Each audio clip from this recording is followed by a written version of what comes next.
Hello and welcome back to my channel. Today we're talking about my favorite topic, productivity, workflow, working more efficiently, working more effectively, and we're talking about the Kanban board. Now, this is something that I only learned about maybe I think 2 or 3 weeks ago when I saw someone on Instagram with her Kanban board on the wall, and I was really intrigued by it because it looked like something that was quite interesting and something definitely up my street. But if you're someone that hasn't heard of the Kanban board before, do not worry. In today's video, I'm going to be going through what it is, why it works well, the kind of psychology behind it, and how you can apply it yourself. This is probably, I would say, the easiest after the Eisenhower table chart thing. This is probably the easiest method of productivity, and I think it's probably one of the most effective ones that I've talked about here on my channel. There are a myriad of different productivity tools. People are telling you to do this. There are apps to download, different websites to use, different techniques and methods, and honestly, most don't work for me. Most I just find too much of a faff to apply into my life. I feel like the older that I've gotten and the more busy that I've gotten, I prefer the simpler that you can just apply into a particular task that I'm doing on a particular day. And I think this could be something that a lot of you find useful when you do figure out how to use it best. So this is what a Kanban board looks like. I'll just put an image over here. It's essentially a few columns, plain board, and a few task cards that make up the board. There are literally 3 components to this. So simple. I post videos every Wednesday and every Sunday. If you want to see more videos like this from me, then do subscribe to my channel. I'm going to be getting into a lot more productivity style videos in the next couple of weeks as the new academic year begins and as sort of the summer ends and we're getting back into that sort of working momentum all over again. So the word Kanban is a Japanese word and it literally means signpost. So it's a visual aid that helps dictate the direction that something is going in, and that's essentially what this is and how we're going to apply it into our work. So this Kanban method was pioneered by Toyota and it was used as a kind of agile workflow management, and essentially they were making different parts of like a car, and then they wanted to show that this part has gone from this stage to the next stage, and that meant that now that stage, the first stage, is empty, and it kind of helped sort of move the workflow along and signal that something needs to be replaced or something is missing or something is now completed or something now needs to be changed. And it was a very quick and easy method of doing so. You can use a Kanban board for your personal goals, a task that you're doing just during the day. You can use it for work. You can use it for collaborative work as well. I'll talk a bit more about that as well, how you can sort of collaborate with someone else for your Kanban board as well. But like I said, I just find it very useful to just use it for my day-to-day tasks when I know that I need to get something done this week. Very kind of short, smallish projects that I might stall on a little bit. This helps so much. So what is the psychology of a Kanban board and why does it work? Before I go through the details of how you're going to use it, just quickly cover why it actually works, and that might help you identify why it might work for you. So a Kanban board is a visual aid, and now as humans, I'm sure that you'd agree, but we find visual things better to digest than written things. We can process information that is in pictures a lot quicker than information that's in words, and so this is why you find like in the street, you'll find road signs are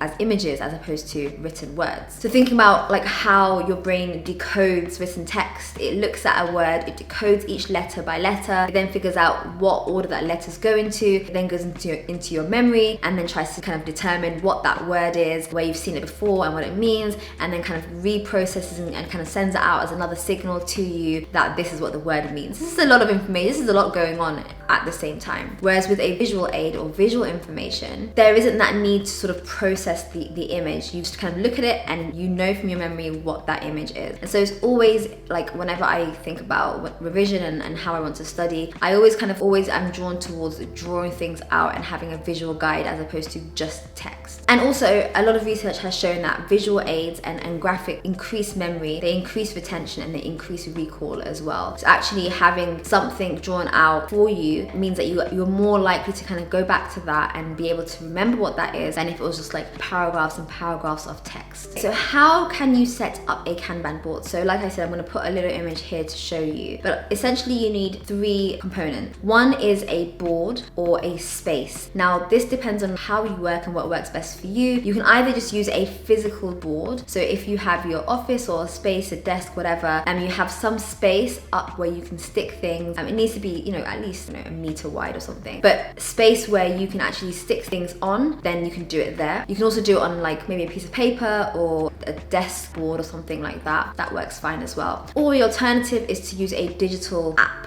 version of it. There's so many apps these days that allow you to create Kanban boards. One of them that I've used before is Trello, and I find Trello really, really cool. It's very simple. It essentially makes a Kanban board for you, and you just drag your cards from one column to the next column. So that's the first thing that you need. You need a digital space, or you need a physical space for the board itself. You then need cards. Now, cards can either be, if it's a digital space, they'll just be like, little kind of boxes that you input your information. If you're using a physical space, it will be a post-it note. So what I have done in the past is I've used post-it notes, and I love using post-it notes. If I had I don't have my laptop here, but if I'd had it on me, I would have shown you. I have post-it notes for my to-do list, and I kind of categorize them, based on the different kind of aspects of my to-dos that I have, like YouTube and like Page Doctor, personal, like house, whatever. Actually having post-it notes, and on each post-it note, you'll write down a task, and that task will go from one column to the next column. And then the third thing that you need are your actual columns. So these need to be dictated based on what your task is. So most commonly you'll have to do, doing, and done, or completed, or like pending. So the most simple one is that the fact that you have to do this thing, it's being done at the moment, and then it has been done, it's completed. And so any particular card passes through the process. It kind of passes through this line, and it ends up at the completed task, and then you kind of move on to the next thing. So at any one time, you can kind of see what it is that you're doing, you can see what it is that you need to do, and you can see like what you've done, and that completes that particular project. I think it works depending on whether you are a collaborative team. You might want to do it digitally so everyone can see what you're up to. But then again, if you're in the office, which I think loads of us are not now, but if you are in the office, then you might want to have like a massive board. I think I was at the Google office, and they had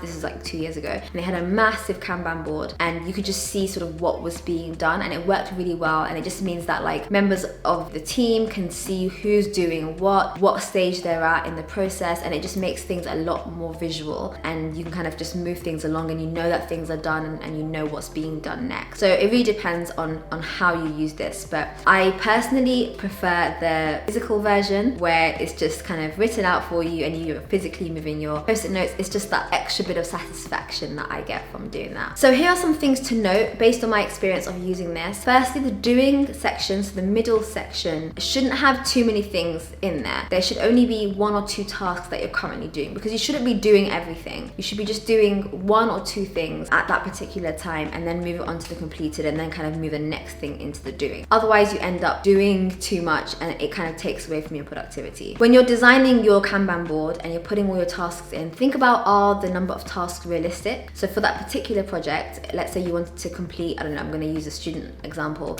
You want to complete an essay. Some of the tasks that you need to do are researching for literature, reading the literature, summarizing the literature, and kind of see what the kind of points are. Starting the essay, planning the essay, writing the introduction, the methods, the material, whatever it is. So you need to make sure that they are realistic for the time that you want to give them. That Kanban board could be a Kanban board for the whole week, and you think, all right, by the end of the week, I need to have completed all of these tasks. Is that a realistic ask? Think about it, because otherwise you end up just having everything in the doing, or everything just stuck in the to-do list. The other thing is that a Kanban board is meant to be a flexible option. It's meant to be simple. It isn't meant to be complicated. So if you're finding that there are too many tasks, you're not able to manage the number of tasks, you're not able to understand what task comes when, then maybe you're using it slightly incorrectly. Rethink order of your tasks, rethink what it is that you've put in each of those cards to help you move on to the next project. It really does make a difference how well the Kanban board works based on, I guess, how well structured you've made the cards themselves. And the nice thing about a Kanban board is it allows you to identify blockers or kind of bottlenecks. So,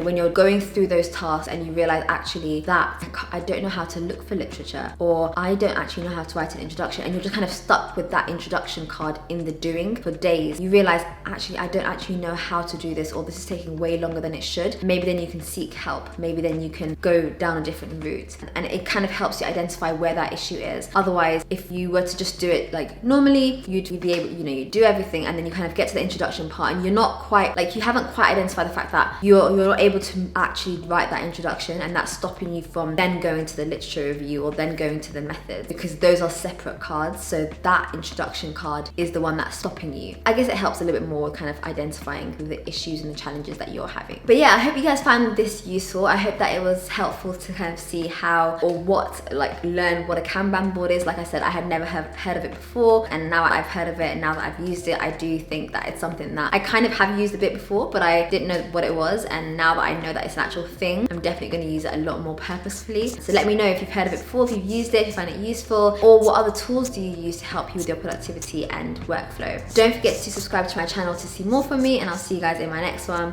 Bye.